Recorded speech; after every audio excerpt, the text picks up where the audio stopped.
Now I'm finna talk to y'all about the real origins of the Joker. Now the Joker, is a famous character, probably the most famous comic book villain. He is the most famous villain. He probably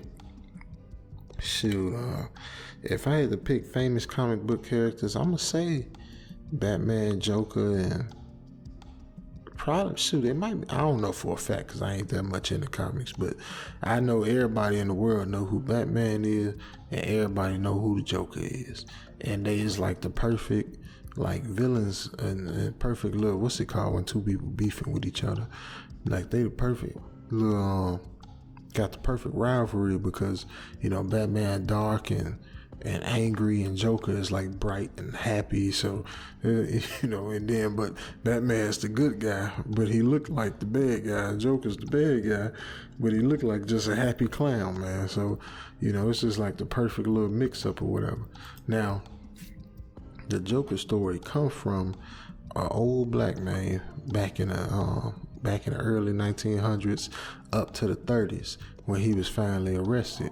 Now this guy was running for mayor in a town, in a big city actually. Now he actually won the race because he is bringing black folks out to vote, and they was all voting him in. He was meeting with white folks. White folks even liked him because not only did he have like just a real nice ability of getting over with people, but he was making promises to people and actually keeping them. People was actually realizing that they shouldn't just vote for people because they was black or because they was white, but they should vote for them based on them actually doing what they say they gonna do and doing things to help the people. Now, he didn't have the connections in business like the other politicians had. So a lot of politicians got business connections that they have to honor and they have to keep going because those are the people that help them get in power. So the politicians will make a deal with so-and-so to put X amount of money in a campaign, and in return, when it's time to pass this law, hey man, we need you to pass this bill. Not because it's going to help the people, but because it's going to, help us get them contracts we need to keep these things going. Imagine this, just like right now, they got this thing where they talking about trying to change all the vehicles into electric vehicles. Now, if the auto companies, they don't want to do that because we making money with this gas, we ain't trying to switch over to no electrical. And so it's going to be some people, especially like the oil people. You think they want to hear that? That's the last freaking thing the oil people want to hear. So the oil people going to say, no, y'all ain't. We need to get us somebody in office that don't rock with that. So now the oil people going to put hundreds of millions of dollars behind somebody who they know will fight against that. So when it's time for him to make that move, when it's time for that bill to get passed, he not gonna make a decision based on what's best for the American people. He gonna make a decision based on the people who put him in office. But now this guy, he didn't have those types of connections, so he just was gonna do what was best for the people. He just gonna do what's gonna help the folks out. So even the white folks had to respect that, because hey man, they didn't have, a lot of white folks ain't had nothing either. They had more than black people, but they weren't killing the game. They was hard working, working their butt off too. So, and even in the big cities, you had a lot of real liberals. So you had a lot of people who starting to see that the way black people was getting treated was wrong too. So, that worked in his benefit. So once he actually won the election, the night before, like it hit the newspaper, they sent some folks out to his house. And man, look, they dragged him out that house, kicking and screaming. His family was there. They couldn't do nothing. They made them watch. And they took him outside. And I'm talking about, they beat him down to the ground. They all had their hoods on, and they put a whooping on him. They put a whooping on him so bad it was felt through generations, man. I'm talking about, they beat him down all upside the head and everything. And this is where the transformation happened. It's believed that all the attack they did to him just psychologically, doing it, was in front of hearing his family hollering and screaming in the background, and the blows to the head. I'm talking about just countless blows to the head, man. They feel like this transformed him, just woke up something in him, something deep and dark.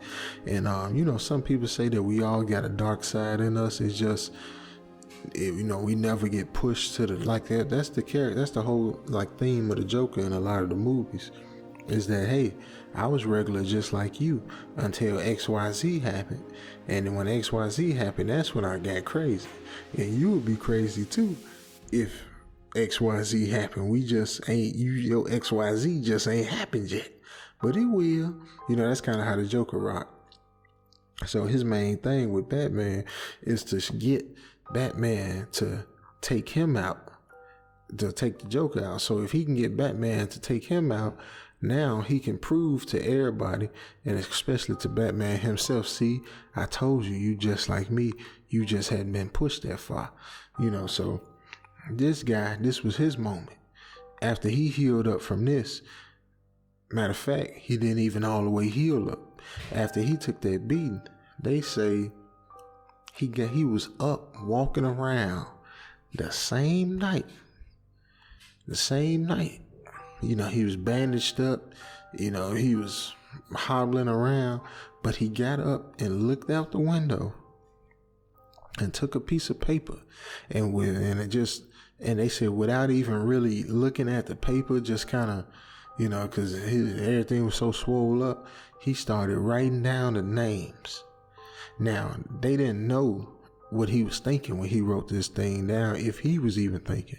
But the name was the list of all the people in power around the city, all the big businessmen, all the big time crooks and all that, the people who ran all the different government organizations and all that.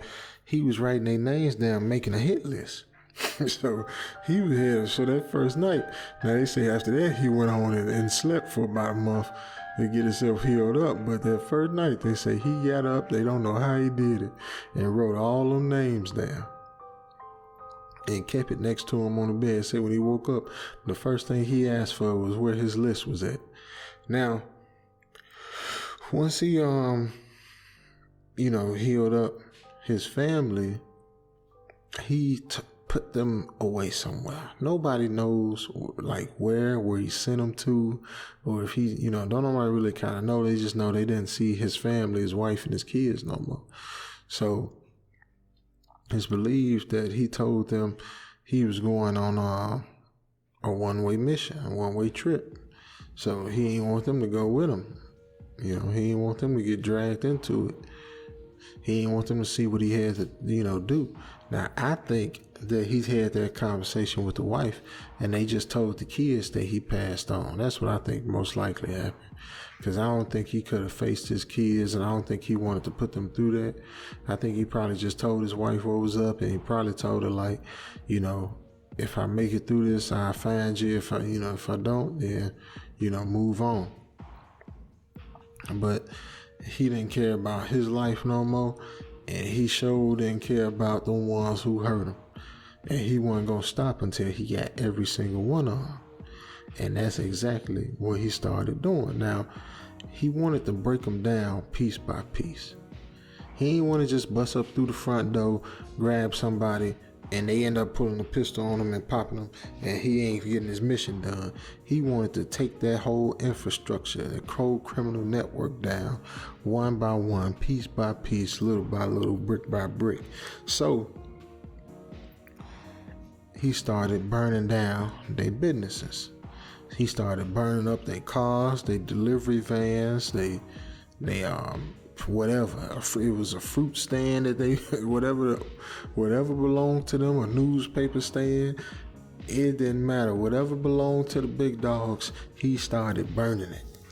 He started, and he was so crazy with it that he wasn't let's say he broke into a store or something that belonged to them. He wouldn't steal nothing out the store.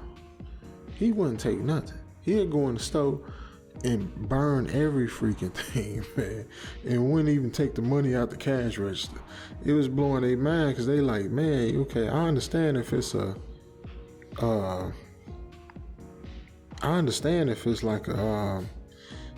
some kids coming in, they gonna vandalize, but they gonna take the money out the draw. He wouldn't even take the money out the draw. So, they after a while they started realizing this is crazy. And especially back then, you didn't have arson and stuff like that. You might have had cases here and there, but kids wasn't just. It was bad kids out there. Yeah, it was bad kids out there. But it just wasn't the same. Like you wasn't going to see kids out at 3 o'clock in the morning, doing drugs and standing on the corner. Yeah, this stuff happened, but, it was just different, man. That's all. It was just different, man. So, it still happened. Now, I'm not saying it didn't happen. So old folks don't be, no, y'all did it. Y'all just did it different. But y'all did it too, right? Y'all just went out in your face like, the later generations is, but y'all did it too now. That's how the generations now is like they is, all right? So,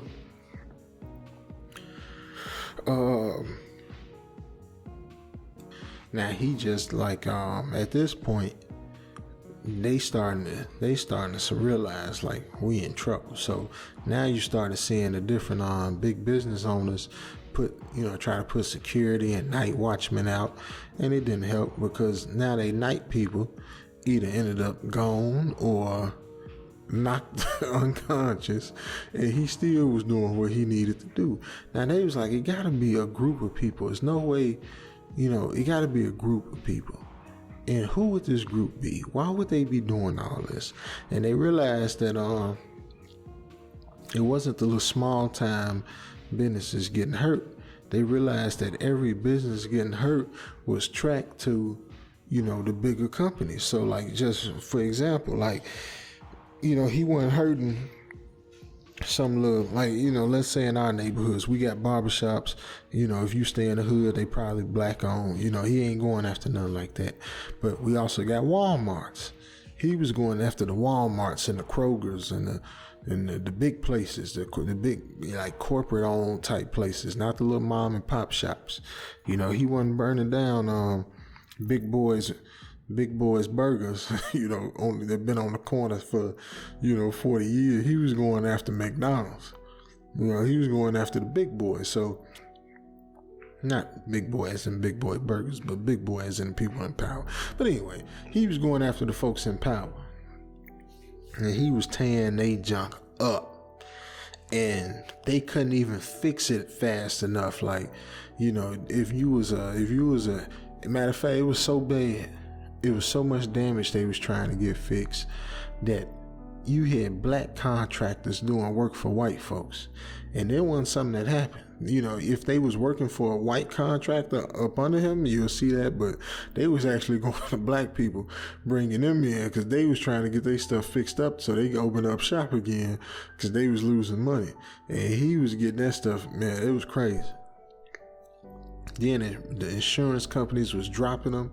They was losing their insurance because the insurance companies realized something was going on. So now they stopped giving the insurances to white folks. They was actually insuring, for the few black businesses that would even, think about it. They was insuring them before they would the white folks.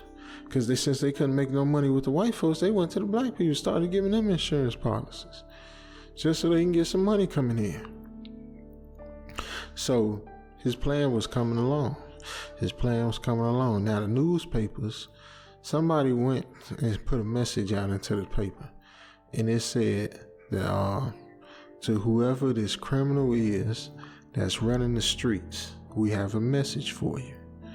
We won't stop until we find you. Now they had trucks of guys, white guys and junk volunteering. Even some black guys just trying to make $1 because they was paying people at this point. They started paying folks to ride the streets looking for anybody looking suspicious or anybody carrying, like gasoline or anything to help start a fire. Hey man, look, the like button is free. I'm not going to ask you to donate on the Cash App. I'm not going to ask you to even donate on the PayPal. I ain't going to even ask that. Just hit the like button. Okay, the button is right there.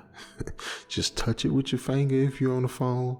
Move the mouse over there and touch it with the mouse pointer if you're on the computer. That's all I ask, man. Just do that much for me. Please, do that much for me. That's all I ask. Thank you. Let's get back to it. Hey, look, you ain't even got to subscribe. You ain't even got to subscribe. You ain't got to hit the notification bell. Just like it. Just like the video. That's it, man. Thank you. Now, this created another problem because now people who, just was getting wrongfully, accused, man, just for what people thought was looking suspicious, or maybe somebody carrying gas because their car done ran out, or because they got a tractor they got to go gas up. Whatever the case was, it did lead to people, getting in trouble that wasn't, the guy. And so when he found this out, he got really angry. So now he said the next place he vandalized, he put on the walls, now it's time for blood. And he left a note telling them, stop sending your crews around or it's gonna be blood. But of course, them evil folk, they don't care. They keep sending the people around. So now he started attacking their houses. He started attacking the homes of these people. So I'm guessing, what I'm thinking is, this guy must have really he must have really kind of had, on movies they had a wall full of all the information on a crime organization. He must have really had one of them walls back when he was running for mayor. And that makes sense because, a lot of wise people know, keep your friends close and your enemies closer. That means, yeah, you can kick it with your friends and, you need to know what's up with them and know about them, but you better know about your enemies. You better know what they like to do, where they like to be, what they like to eat, what they like to drink. You better know who their woman is. You better know about your enemies because you need to know they coming for you. And they trying to figure out everything they can about you. So you better figure out everything you can about them. So this must be a principle that he understood. And because he had everything, man, he started attacking their houses. Now I'm talking about burning houses down to the ground. Didn't care who was in there. All right, and this guy ain't no good guy now. He may have been at one time, but at this point, nah, he wasn't no good guy, man. And he got that list, and he started checking them names off that list. Every time he'd get one, he'd check them off. He'd get them, check them off. Family in there, don't matter, check them off. Grandma there, check them off. Granddaddy there, check them off. Family dog, check them off. Maid, butler, check them off. Mailman dropping the mail off, check them off. Squirrel in the attic, hiding some nuts, check them off. At that point, he didn't care, man. He was just checking them names off that list. So, after they was all gone, the police had, they had the FBI up in there and everything, man. And they was putting together a list of men they thought it would be. And they figured since all the victims was white, that it must have been a black man. So they just had this long list of black men, and they was bringing them in and questioning them, and they was getting beat up on and trying to get them to confess. And, they would get some confessions, forced confessions, but at the end of the day, it didn't really make sense because they didn't know enough of the details, or they only knew half details. They just couldn't get a solid enough confession out of people to satisfy the people, because the people just, they just knew that, you take somebody to trial for all these crimes, it's just, people just wasn't gonna believe that one man was able to do that. They just couldn't put a case on. Or even during this was a time when a lot of people went down for things they didn't do. But they just could not get all these details together and put it down on one man. Like, they could try, but at the end of the day, the townspeople are gonna be like, come on, y'all, we not stupid. We know old Jim Joe from down the road ain't do this. We've been knowing Jim Joe his whole life. All right? Jim Joe can't count on his fingers. Ain't no way Jim Joe, who can't count on his fingers, then sat here and put together this whole thing like this. All right? So you quit it. Now, this is when, in order to stop, now this is where he did do something that was heroic. I gotta admit, this was heroic. He went and turned himself in. He went and he had to turn himself in. They saw the face paint on his face, and when they first looked at him, they was, and it was weird because they was actually scared of him. And when they saw him, it's like everybody just kind of knew. They knew who he was. Like, they saw the blood on his suit. They saw the parts of his suit burnt. And I guess they just kind of, just soon as they saw him, they just knew who it was when he went down to the station. And they slowly came up to him and put him in cuffs, threw him in a cell. They did their little stuff and took his mug shot. And this here's a picture of his mug shot.